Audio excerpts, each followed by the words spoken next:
Il existe un monde où l'angoisse fait partie du paysage. Un monde où chacun de vos pas vous entraîne toujours plus loin, dans la terreur et l'indicible.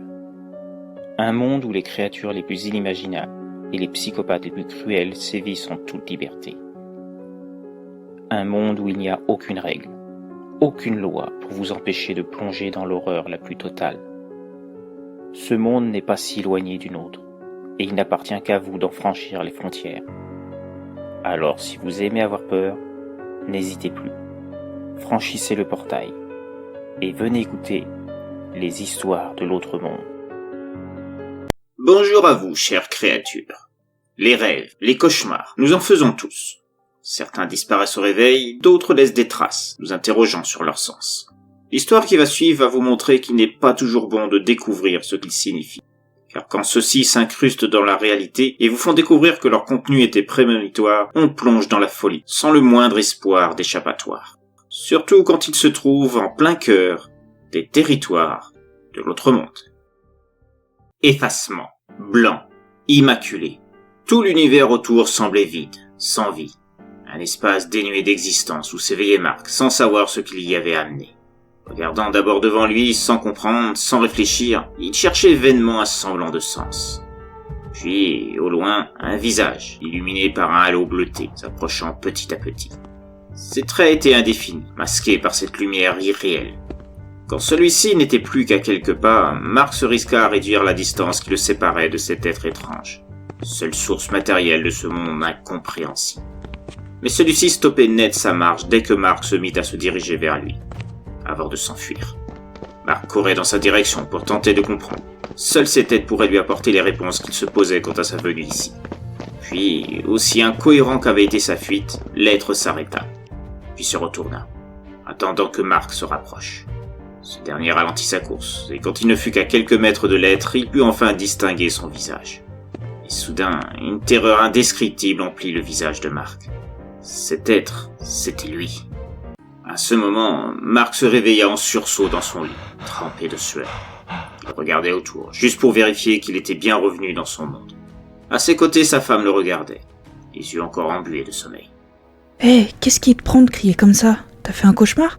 Marc la regardait, comme rassuré que tout ceci n'était que le fruit de son imagination. Puis sa peur s'enfuit de son visage, confiant par la présence de son épouse et du reste de son univers, un nouveau familier. Après un léger grognement dubitatif, Sarah se rendormit. Mais pour Marc, il était désormais impossible de se rendormir. Peur de retourner là-bas sans doute, de retrouver son double. Mais était-ce bien un autre lui? Sans plus se poser d'autres questions, Marc se levait. 6 heures. Si ce rêve ne l'avait pas réveillé, il aurait sûrement été obligé de faire une course de vitesse pour aller bosser. Un mal pour un bien. Qu'importe. Après avoir déjeuné, Marc passait dans le salon. Un détail l'étonnait. Le vieux meuble de la mère de Sarah qui trônait depuis 5 ans dans l'angle de la cheminée n'était plus là. Se serait-elle enfin décidée à s'en débarrasser? Bonne nouvelle. Arrivé au cabinet d'avocat où il travaillait, le bruit intensif des photocopieuses et de l'agitation frénétique des corps en déplacement lui semblait comme un doux murmure, par raison de sa nuit bizarre. Aux abords de son bureau, un autre détail, similaire à la disparition du meuble du salon, l'intriguait. La porte de l'ancien labo photo, vestige de l'ancienne société, convertie en fourre-tout, semblait avoir été murée. On n'en voyait plus la trace. « Hé, Jonah, il y a longtemps que vous avez muré la porte 127 ?» Quelle porte 127 ? Mais elle n'a jamais existé, voyons. Cela faisait 3 ans qu'il travaillait ici, et cette porte y avait toujours été. À midi, Marc se dirigeait vers son stack habituel.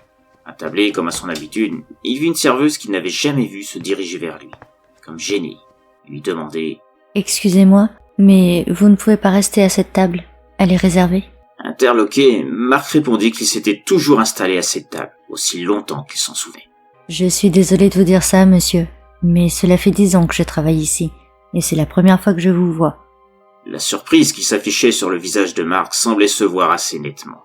Mais sans chercher la moindre complication, Marc se résignait à s'installer à une autre table. Le reste de la journée s'accompagnait d'autres curiosités tout aussi troublantes, comme des clients disparus de ses listes, un collègue inexistant ou encore de la machine à café mystérieusement déplacée au 3e étage d'un bâtiment qui n'en comptait que 2.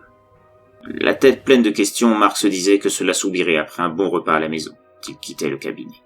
Arrivé au portail de sa maison, il remarquait que le numéro du portail avait changé.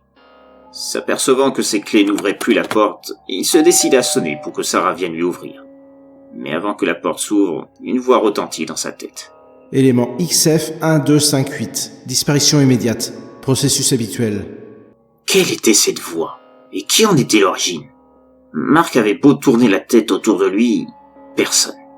Et quand la porte s'ouvrit, le cauchemar continuait. Ce n'était pas Sarah, mais une petite fille d'une dizaine d'années qui ouvrit.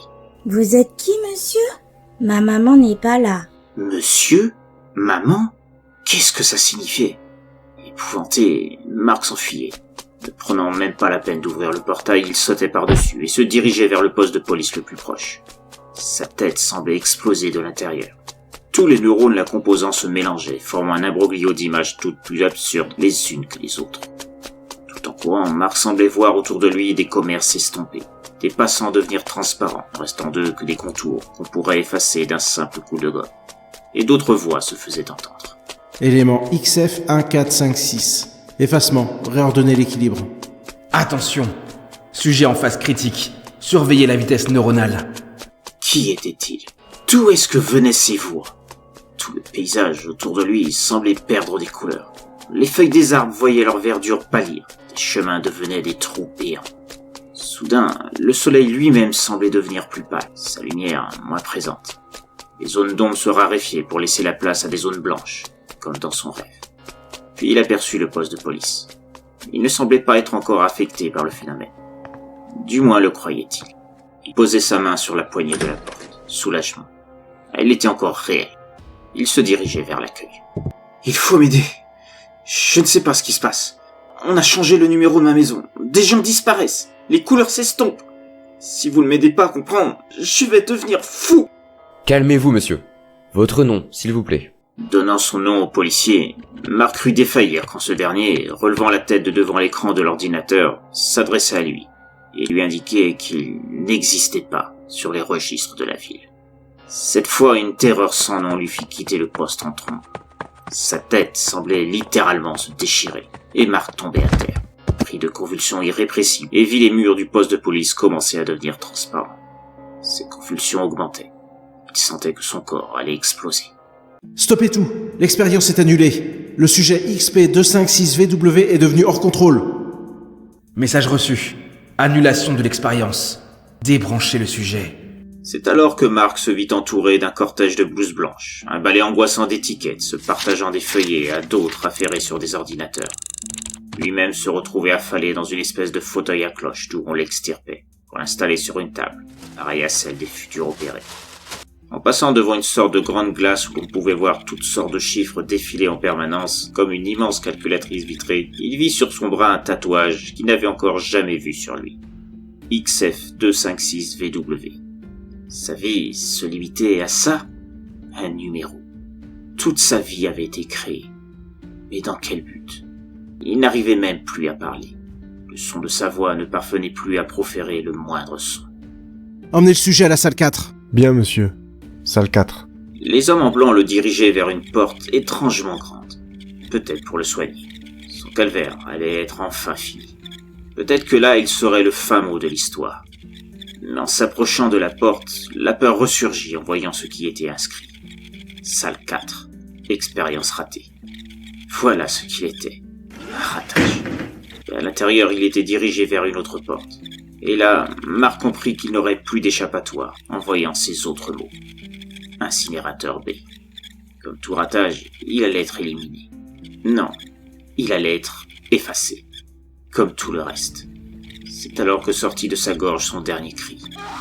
Celui de la fin de sa vie. Cette histoire que vous venez d'entendre fait partie de mes premières œuvres. L'air de rien, elle a déjà un peu plus de 10 ans, et il y avait longtemps que je voulais l'adapter. Étant d'un naturel très critique envers moi-même, rares sont mes écrits anciens que j'ai conservés, la plupart ayant fini à la poubelle, car appartenant à un style encore assez naïf et mal structuré. Mais parmi tout ceci, Effacement est une exception. Même s'il reste assez simple par rapport à mes autres écrits en termes de structure, il y a un je ne sais quoi qui lui donne un certain charme dans son évolution, qui fait qu'il a échappé à mon auto-da-fé personnel. Et si j'ai mis aussi longtemps à l'adapter, c'est parce qu'il devait faire appel à de nombreuses voix. Et j'avoue que ça me gênait au départ de faire appel à des conteurs et conteuses pour aussi peu de dialogue. jusqu'à ce qu'un de mes tortionnaires qu'on appelle ami me décide à franchir le pas, ce dont je le remercie, car sans ça je n'aurais pas eu l'occasion de réunir sur la même histoire autant de si merveilleuses voix. Mais il est temps de vous quitter, et de vous dire à très bientôt pour une nouvelle histoire de l'autre monde.